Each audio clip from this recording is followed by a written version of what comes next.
একসময় ফিরহাদ হাকিমের অত্যন্ত ঘনিষ্ঠ ছিলেন চেতলা তৃণমূল সংগঠনের দাঁড় করানো অন্যতম মুখ। আর আজ সেই অনির্বাণ চ্যাটার্জি বিজেপির হয়ে তৃণমূলের বিরুদ্ধে লড়াইয়ের অন্যতম আলোচিত নাম। বাংলায় বিজেপির প্রথম সরকার গঠনের দিনে ব্রিগেডের জনসমুদ্রে তাই আলাদা করে নজর কেড়েছে অনির্বাণ চ্যাটার্জির উপস্থিতি। নিজের এলাকা থেকে কয়েক হাজার মানুষকে সাথে নিয়ে মিছিল করে পৌঁছন শপথ গ্রহণ অনুষ্ঠানে। অনির্বাণের রাজনৈতিক যাত্রা কিন্তু শুরু হয়েছিল তৃণমূলের হাত ধরেই। চেতলায় সংগঠন বিস্তারে ফিরহাদ হাকিমের অন্যতম ভরসার মুখ ছিলেন তিনি। ছিলেন আত্মসহায়ক, কিন্তু সময়ের সঙ্গে সঙ্গে দলের অন্দরে দুর্নীতি ও কাজের ধরন নিয়ে ক্ষোভ বাড়তে থাকে। শেষ পর্যন্ত তৃণমূল ছেড়ে বেরিয়ে আসেন অনির্বাণ।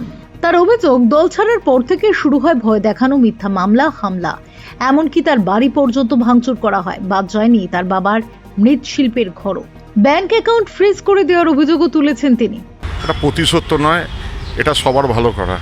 কারণ যেসব ছেলেরা আজকে দীর্ঘ 7 বছর ধরে খেটে খেতে পাচ্ছে না, কি অত্যাচার এখানে।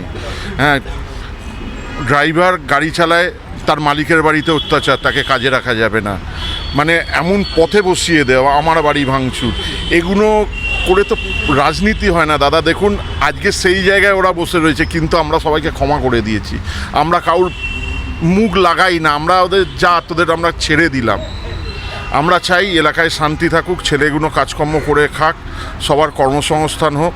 আমাদের মাননীয় শুভেন্দুদা আজ সিএম হয়েছেন, ওনাকে আমরা অভিনন্দন জানাচ্ছি আমাদের তরফ থেকে, এবং এটুখানি বলছি, এবং ওনার উপর আমাদের আশা রয়েছে যে উনি সবাইকে নিয়ে সমানভাবে চলবেন, উনি রং ধর্ম নির্বিশেষে চলবেন, এটাই আমরা আশা রাখছি। এবং এই জয়টা আমাদের নয়, এই যারা অত্যাচারিত হয়েছে, এত লাশ পড়েছে, এটা তাদের জয়, তাদের আত্মার শান্তি।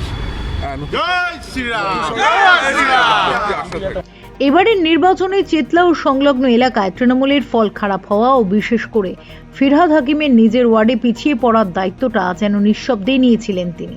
যেন স্বপ্ন সার্থক হলো বিজেপির সরকার গড়ায়। শনিবার ব্রিগেডের শুভেন্দু অধিকারীর মুখ্যমন্ত্রী হিসেবে শপথ গ্রহণের মুহূর্তে তাই আবেগ আপ্লুত অনির্বাণ। Bureau report, channel 10। চুরি চামারি, সিন্ডিকেট, ইউনিয়নবাজি বন্ধ হয়ে যাতে কর্মসংস্থানের, সত্যিকারের কর্মসংস্থানের প্রত্যেকটা মানুষ যাতে করে পেতে পারে সৎ পথে, সেটাই চাইব, আর কিছু চাই না।